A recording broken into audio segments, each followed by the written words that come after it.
Oh, David Suchet, why couldn't you come back? If it ain't broke, don't fix it.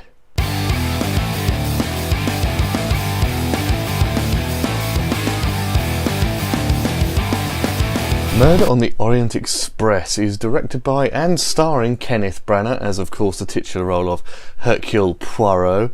And, well, this movie is exactly what it says on the tin. This is about a murder on the Orient Express. I'm pretty sure that the title is a big giveaway. Now, I'm not a huge fan of all this kind of stuff. I've seen a few episodes, but I thought I would take the help of my lovely lady, so she went with me, and I've talked to my mother-in-law, who's a huge fan of Poirot, so I thought I'd take what I know and what they've told me and what they know and smush it all together and make a lovely review. Now, I'm not going to lie to you. After making a few comparisons, having those conversations and really analysing it quite a lot, I'm gonna tell you, just like my partner, I wasn't impressed. The thing the movie did was take 90% of its source material from actors like Peter Ustinov and the more famous version, I would say, David Suchet.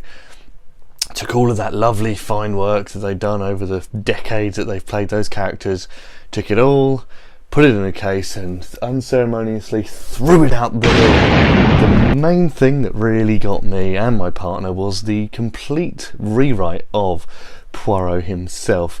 Now, in the David Suchet version, it's the one I'm going to go back to because it's mainly the one that I've seen the most of. He was a man who was married to the law, married to his work, wouldn't touch guns, was an extremely ethical man and did things by the book and very strategically. In this version, from the very get-go, he starts measuring eggs and things. That's kind of the Suchet version, but I think he took it a bit too far. He doesn't really walk with his cane. He uses it as a multi-purpose weapon and tool, which is immediately stupid. The main thing that got me and her, there was two sorts of things. He has a love interest that you never see, but it's Catherine, a woman that he has a picture of, and he holds and uses guns. Now, if you are a Poirot fan, that is basically a kick in the face. It's almost like they just thought, oh yeah, look at this, it's decades of fans and all these people that really like the source material. That's not saying that Kenneth Branagh isn't a great director and a man who's not a great actor. Of course, he was in Dunkirk this year as well, an absolutely amazing performance by him in that one. But I really thought he would be smarter than this with a character like Poirot. He's an English actor. He should know what this means to a lot of the English population, but I really think that he was either pressured to or really wanted to get into the American market. Everyone in this movie, of course, there's this star-studded cast. If you saw the trailer, it like pans through all of them. You've got people like Judi Dench, Daisy Ridley, you know, you've got so many people in this movie. Michelle Pfeiffer, you've got amazing Oscar-nominated actors in this movie. The list goes on and on and on. I could name them all, but what's the point? The fact of the matter is, none of them are just that amazing. They're all just sort of okay. A lot of them have smaller story arcs than others. I think Penelope Cruz was very underplayed in the movie. I think that Josh Gad, yes, famous from playing a stupid snowman, but still an actor that wasn't fully utilised in a lot of this movie. And Johnny Depp. Now, if you've seen the movie, you'll know completely why.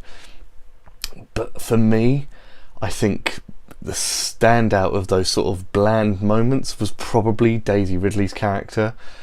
She was clearly there to sort of misconstrue the audience, but I really think it was either too obvious, or I've seen this 1,000 times before, or it was just very underwritten and very lazily written, because if you don't even really have to pay that much attention to realise what she's there for, and that's just maybe just panning it down, as I said earlier, to that American audience to sort of spell it out for you. Because in the original ones, there never really was this sort of blinding red alert to anyone that this is going to happen and this is who it is.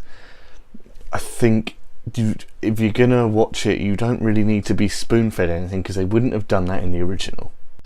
If I was going to say some good things, don't worry, there is a few. I'm not a complete, you know, angry person here, but I think that the cinematography in this movie was gorgeous. There was CGI, of course, but I think it blended extremely well into the movie. I don't think it was that blindingly obvious, of course, unless you know, well, they can't really reconstruct that kind of thing. I really did think a lot of that worked. Some of the set pieces were, of course, gorgeous as well. They are my good points, but I really don't think it's enough to redeem the movie. Okay, that's the good stuff out of the way. Let's push that to one side. I really need to get back to another part that really annoyed me, and really especially my partner. I've seen her with me in a lot of movies, but I've never seen her do this a lot. Oh.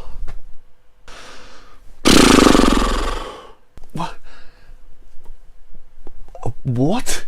She's usually a person who plays pretty cool and lets a story fly, but this one, really, the ending really got on both of our nerves. Now, if you have seen the movie, you'll know exactly why it is really quite annoying. It's just done so wrong. Now, if you have seen what the movie is going to be leading into, bit of a spoiler alert, but it's really done it in completely the wrong order, in completely the wrong way.